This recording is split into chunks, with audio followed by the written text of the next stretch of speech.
Olá, pessoal. Tudo bem com vocês? Eu sou a professora Thaís Moura. Sou professora substituta em uma instituição de ensino superior, tenho um mestrado acadêmico na área da administração e o meu objetivo atual é entrar em um programa de doutorado também na área da administração. E nesse vídeo eu vou compartilhar com vocês a minha estratégia de estudo para o teste ANPAD e também 4 dicas de resolução de prova. Antes de eu entrar na minha estratégia de estudo, eu gostaria de compartilhar com vocês que essa edição do teste ANPAD de setembro de 2020, ela é um pouco diferente das anteriores. Primeiro porque é uma edição que vai ser realizada online, o número de questões é reduzido, né? Nós teremos aí 44 questões, o tempo de prova também reduziu de 4 horas para 3 horas, e isso me dá uma média aí de 4 minutos por questão, ou seja, o candidato aí ele vai ter 4 minutos em média para resolver cada questão. Aí eu trouxe para vocês a distribuição de cada prova, né? O número de questões de cada prova.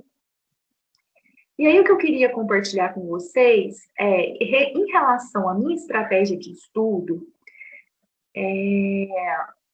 eu tive pouco tempo para estudar para o teste. Eu tinha, em média, 2 horas por dia durante 2 meses.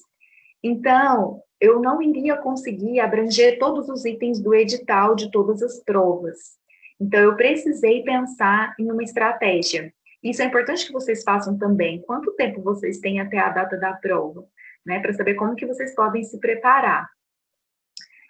Eu optei pela resolução de provas anteriores, para saber como a banca pensava, como é que ela gostava de cobrar as suas questões. Então, eu busquei provas anteriores e comecei a resolver. E a partir das questões, às vezes eu ia lá, buscava um pouco de teoria, né?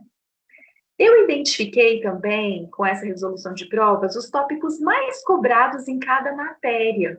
E aí eu aprofundei neles, porque a gente vai identificando que a banca ela não cobra todos aqueles tópicos que aparecem no edital. Ela sempre tem uma preferência por alguns tópicos.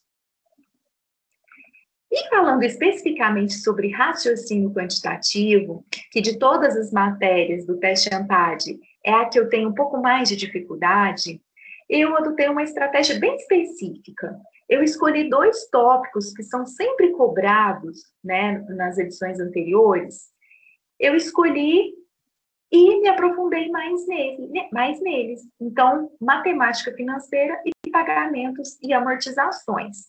O restante do meu tempo eu me dediquei para outras provas, como inglês, português, raciocínio lógico, que são as matérias que eu tenho mais facilidade e que também tem uma pontuação mínima que é cobrada pelos programas de doutorado que eu selecionei para eu prestar. Então, vamos às dicas. Quais são as 4 dicas que eu separei para vocês em relação a esse teste? Primeira delas, ordem de resolução de prova. Pessoal, por que isso é importante? Porque o teste ANPAD, para quem ainda nunca fez, é um teste muito cansativo, é uma prova extensa, com textos que costumam ser longos. Então, a gente precisa ter uma ordem de resolução de prova para que a gente não chegue cansado, talvez, numa matéria que eu tenha mais facilidade, né? Então, esse foi um critério que eu usei, né? Essa questão da ordem, a questão do cansaço, né? De eu estar mais descansada no início e aí aproveitar para resolver as provas que eu tenho mais facilidade.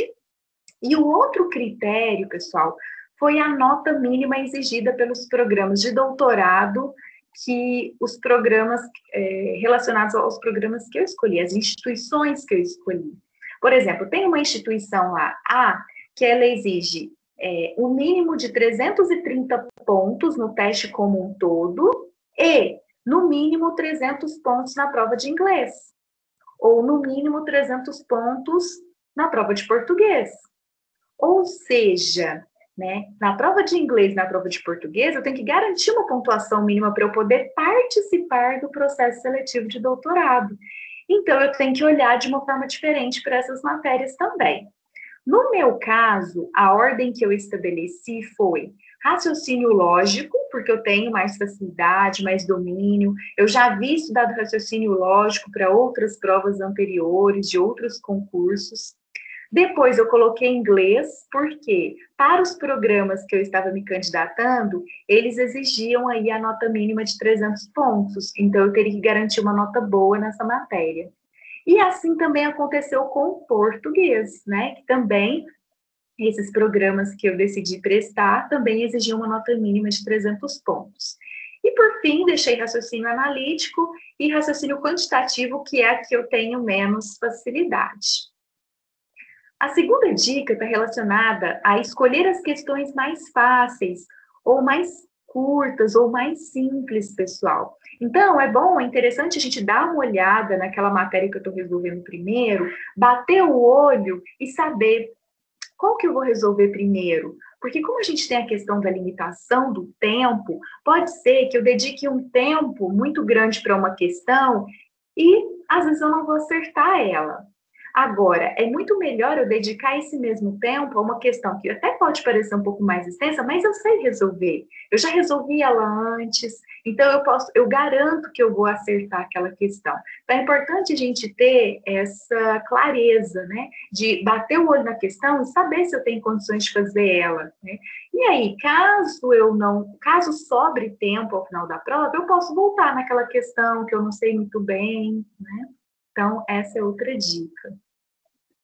A terceira dica é ler o comando das questões. Às vezes, antes de ler os textos, né, é importante ler o comando para identificar o que está sendo pedido, o que a banca quer. Porque dependendo do comando, né, às vezes vai existir só um significado, alguma coisa mais simples que nem tem necessidade de eu ler o texto inteiro. Então, isso me poupa tempo também.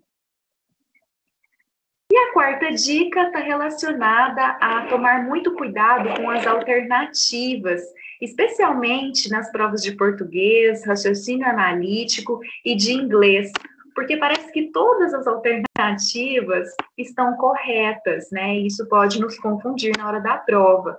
Mas é importante se ater ao que a questão está pedindo, às vezes ao que está no texto. Então, observar muito bem o que cada questão está pedindo aí para que a gente não se perca aí nas alternativas. Bom, era isso que eu gostaria de compartilhar com vocês. Se você gostou desse vídeo, deixa um like para eu saber que eu colaborei com você de alguma forma e assine o canal para receber mais vídeos sobre concursos públicos na área da docência e também vídeos sobre conteúdos na área da administração. E até o próximo vídeo.